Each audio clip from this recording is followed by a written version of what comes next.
Undersecretary Roberto Bernardo po. Una ko pong nakilala si Yusek Bernardo taong 1997. July. Man na, well, may At saka pangalawang buhay na eh. Di ba karo ba? Ano? Ha? Oo. Basta meron ka, huwag kang mag-alala. Oh. Tingnan nyo mga kababayan ha. Leonora Brown. Oh. Tingnan nyo maigi.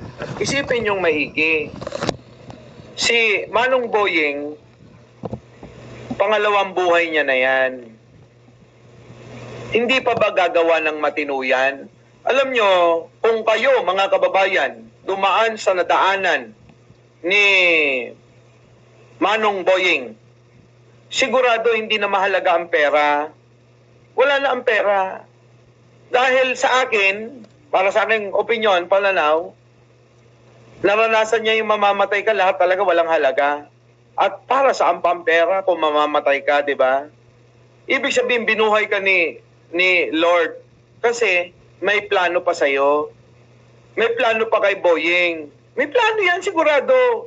Kasi kung wala ng plano, tapos na eh, kinuha na siya eh. Di ba, kinalawit na siya ni kamatayan? Di ba? O ngayon, ano ang plano? Gawing tama ang lahat ng mga minali. Yung mga minali ng mga nakaraan ni Martires ay kailangan pala niyang itatama. Yan ang kanyang mission sa buhay. Oh, nakausap ko eh. Dumalaw sa panaginip ko. Oh, dumalaw sa panaginip ko si Manong Boying. Sabi ni Manong Boying Mike, para saan pa ba ang buhay? Alam mo yan, naranasan mo rin na nag-agaw buhay. Di ba wala nang silbi ang lahat? Kayamanan, ari-arian, kotse, bahay, at yung mga babae natin. Totoo, lahat yun wala. Kaya nga unti-unti akong nagbago eh. Alam ko, ramdam ko si Manong Boying. Alam ni Karo ba yan? Dati mga kababayan, sabi ko sa inyo lahat. Oo, lahat ng kalokohan. Di ba? Oo. Every other day, ibang chika babe ang kasama ko sa kwarto ko eh. Magsisinungaling pa ba ako sa inyo eh? Alam naman ng lahat yan. Oo, nakikita nyo naman siguro dati pag nagla-live ako, ibang chika babe yung mga umahalik sa aking mga kissable lips. Alam ni Catherine Galpo yan. Oh. Di ba? Pero dahil nga nangyari yung mga bagay na binigyan pa tayo ng pagkakataon na mabuhay uli, hindi pa ba natin itatama yung mga mali na gawa? Di ba mga kababayan ko? Kaya tinatama ko ho. Hindi na ako ngayon ganon, Catherine Galpo. Bakit? Dahil kung ano yung kalooban ni bro, yun na dapat yung ating gawin. Pangalawang buhay na nga ni, pangatlo na nga ni. Di ba? Sabi ko sa inyo, lahat tinatago ko eh. Nagulat nga yung mga anak ko nung makita nila, ang dami palang kayamanan ni daddy ah. Dami palang mga lupain, ang mga ari-arian kung saan-saan. Pag namatay si daddy na hindi dineklara sa atin, wala na, hindi natin alam. O anong ginawa ko? Dineklara ko. Sabi ko, mga anak, kali kayo. Corny, di ba? Corny, pero totoo mga kababayan, pagka nandun ka na sa ganon, mga anak, kali kayo. Mag-uusap tayo, puntahan nyo ko, dalawin nyo ko. Idideklara mo na lahat. Kasi nasubukan mo na mag-agaw buhay eh. Na kapag ka namatay ka na, wala na. Kawawa yung mga maiiwan mo, hindi nila alam na marami ka palang ipapamana. Di ba no? Eto yung kondo na ganito, tag-iisa kayo mga anak, huwag kayong mag-aaway-away. Eto ha, etong bahay na ito, atin yan ha. Sa'yo mapupunta, eto ikaw, sa'yo to mapupunta. Di ba? Masasayang mga kababayan. Sabi ni sabi ni Roberto Janco, sana all natatay katul. Ay, tignan niyo mga anak ko. Kahit iba-iba ang nanay, mahal na mahal nila ako. Oo, alam sabi nga ni Jen grabe ka no? Paano mo nagawa na yung mga anak mo, iba-iba yung nanay, pero daig pang mga isang tunay na mga magkakapatid. Kasi nasa pagdidisiplina at nasa pagpapakita ng tama. Diba? Ganon. O, dito na tayo kung saan tayo napupunta lagi. O, eto na. Eto na, mga kababayan. Kung hinahanap nyo sa BGMP, yung P, kung sino, dahil yung B, Bong, yung J, Jinggoy, yung M, Marcoleta, yung alin? Oo, yung payo ni Arnold Lopez, ha? Yung P, Padilla yan. Bakit? Let's go to that controversial building, the Philippine Film Heritage Building.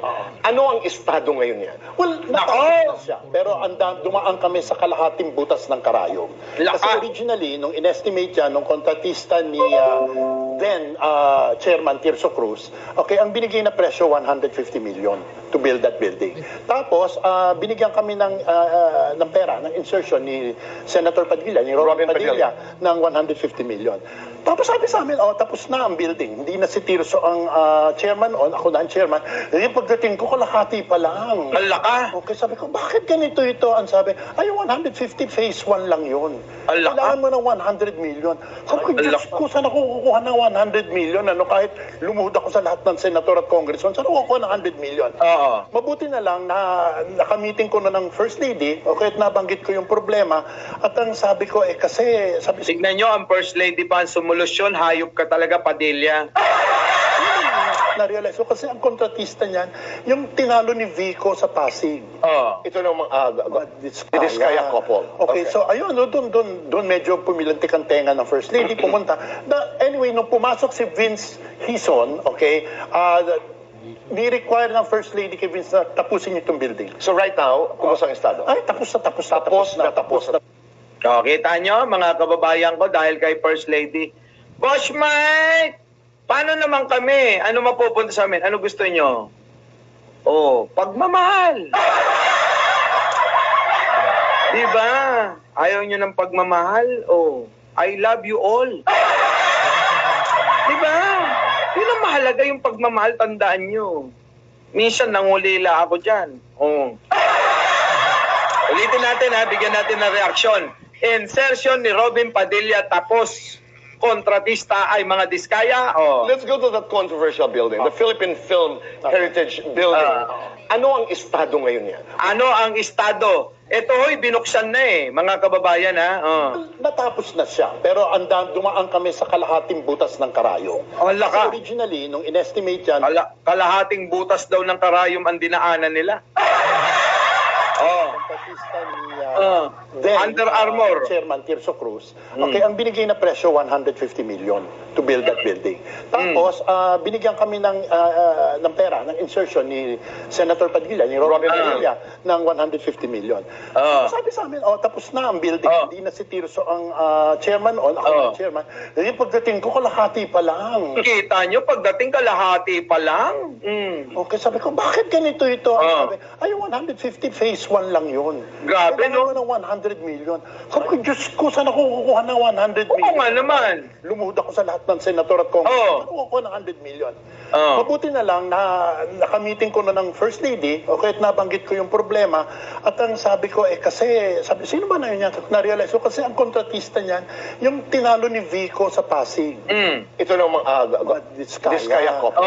Mga Diskaya. Diba, mga Diskaya daw. Ariel Millones. Okay, so ayun, doon medyo pumilantik ang tenga ng First Lady, pumunta. Anyway, nung pumasok si Vince Hison, okay, ni-require ng First Lady kay Vince na tapusin itong building. So right, kita nyo, galing talaga ni First Lady, mga kababayan ko Grabe, no? Basta si First Lady, ay naku, mga kababayan. Eto, mga kababayan Eto, pansinin nyo. Pansinin nyo to. Mga kababayan, may napansin lang ako dito. May napinsin lang ako Ewan ko kung mapapansin ninyo mga kababayan, pag napansin nyo, tumawa kayo. Pag napansin nyo, yung napansin ko rito, tumawa kayo, ha? O kaya mag-press kayo ng 1. Pansinin nyo, ha? Siguro sa susunod na lang muna natin ituloy ang renovation. Wala na tayong pera. Anong gagawin natin ngayon? Kung kailangan nyo ng mabilis sa pera, gamitin nyo ang pera mo. Pwede kang mag-apply na hanggang 100,000 pesos ngayon. Ganon kataas ang limit? Maasahan ba to? Oo naman, ang pera mo ay isang malaking legit na lending platform. Safe, maasahan, at sumusunod sa mga regulations pagdating sa interes. Ang maximum limit ay 100,000 pesos at pwede kang magbayad hanggang 360 days. Ang saya! Pero mahirap pa mag-apply? Pwede mong gawin yan diretso sa cellphone mo. Super dali lang. Subukan ko nga. Wow! Na-approve ako ng 88,000 pesos! Wow! Perfect! Pwede na natin simulan ng renovation ng bagang bahay natin! Kung ikaw ay nag-aalala tungkol sa pera, bilis, i-click na ang link sa ilalim ng video na to. Ilagay mo lang ang phone number at ID mo para mag-apply at makuha ang limit mo.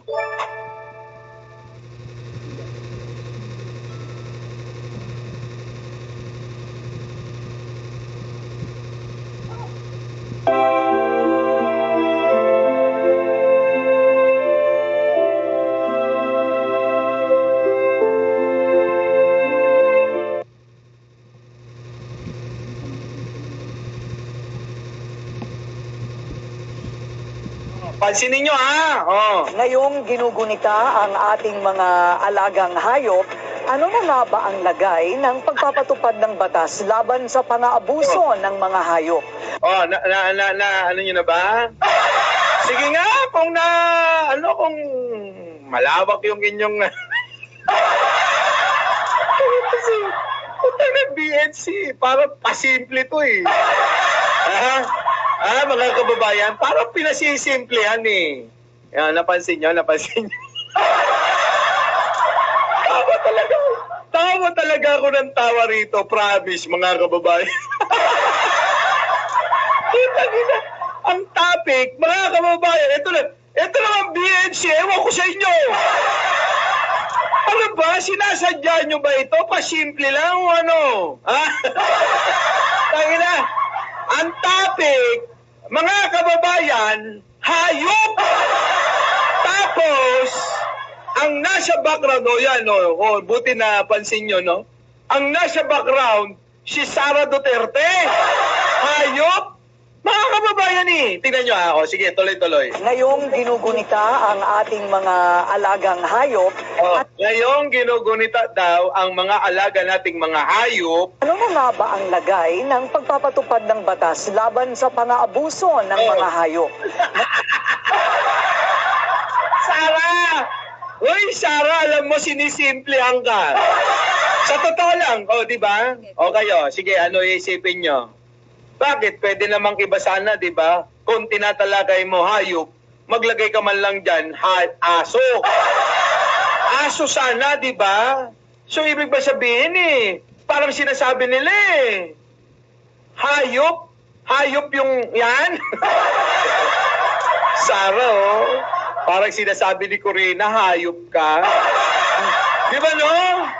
Parang sinasabi talaga, hayop si Sara Duterte dito. Mas marami nang napapapanagot sa mga kaso ng animal cruelty sa bansa, pero Grabe yung kasi tugma yung kanyang sinasabi doon sa litrato, mga kababayan ko. Tugmang-tugma, mga kababayan. Promise. Tingnan nyo yung pagpapanagot, may impeachment trial si Sara. Diba? Yung ugali ni Sara, hayop talaga, di ba? ngayong ginugunita ang ating mga alagang hayop, ano na nga ba ang lagay ng pagpapatupad ng batas laban sa pang-aabuso ng mga hayop? Mas marami nang napapapanagot sa mga kaso ng animal cruelty sa bansa, pero ayon sa animal welfare advocates, hindi pa rin sapat ang sistema at batas para tuluyang maprotektahan ang mga hayop laban sa pang-aabuso. Ay, nako! Nakita niyo, mga kababayan, tinapos talaga. Hindi man lang pinalitan, mga kababayan, yung background niya. Yung pagpapanagot daw, mga kababayan. Ay, grabe. Alam nyo, matutulog na lang ako kagabi. Tawa ako ng tawa rito. Hayop talaga. Oh. Sa palagay nyo. Nagkataon lang naman siguro, no? Olive Macapagal, Jenny Manuel, Carlos Aguilar. Nagkataon lang to. Doris Usamis. Nagkataon lang. Rebecca Javier. Valdez Violeta. Ikaw, Jojo Chavez, tawa ka lang ng tawa eh. Nagkataon lang ba? Maribel, Rueca, Slap Chick. Baka naman nagkataon lang kayo talaga. Baka naman hindi sinasadya na, baka naman hindi sinasadyang mawalang yan. Kasi ako, pag ako yung feeling ko, winalangya talaga ako. Kung ako, mga kababayan, ikaw, ang Hilito Untalan, kung ikaw yung nasa litrato, ano feeling mo? Winalangya ka. Winalangya ka dyan. Siyempre, di ba? Sinadya, sabi ni Alicia Duran. Elisa, Sinadya. Sadya yan? Ang haba eh! Ang haba eh! Ngayong ginugunita ang ating mga alagang hayop, ano na nga ba ang lagay ng pagpapatupad ng batas laban sa pang-aabuso ng mga hayop? Yung mga pang-aabuso! Ng mga hayop!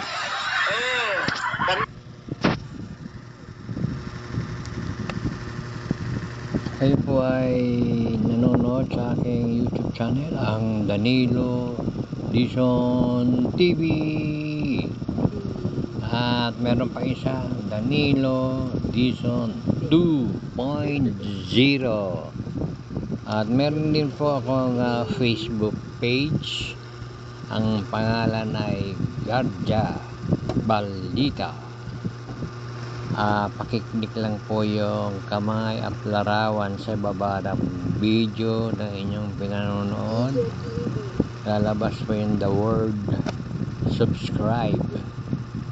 Pakiclick na po yung subscribe para matagdagan yung aking subscriber.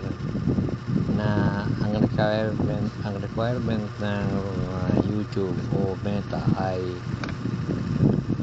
1,000 subscribers.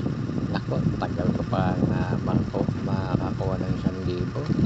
Siguro abot pa ng 5 taon o mahigit. Wala kasi pumipindot sa subscriber ko. Sana po tulungan niyo ako, pakisuporta. Ako'y walang-wala din. Kailangan ko lang po makabili ng SD card kasi po nauubusan ako. Hindi ko naman mabura yung mga importante. Magastos po ang maging vlogger. Asa ngayon ang ginagamit ko ay isang second hand na cellphone lang. Ang ad ko sana na mayroong magbigay sa akin ng laptop. Kahit siguro may konting diferensya ako na lang magpapagawa para medyo maging mahusay yung aking pagbablog. Mayroon pa sana makapag-create. Maraming salamat po. So, credit kay Boss Mike Silvera, yung Ilocanong taga-Pangasinan, Pogi. Maraming salamat sa iyo, Boss Mike. Ginamit ko yung content. Maganda kasi yung pangalawang buhay. So, kayo po ay manood ulit o makinig sa susunod ng vlog. Hanggang dito na lang po. Good day and God bless.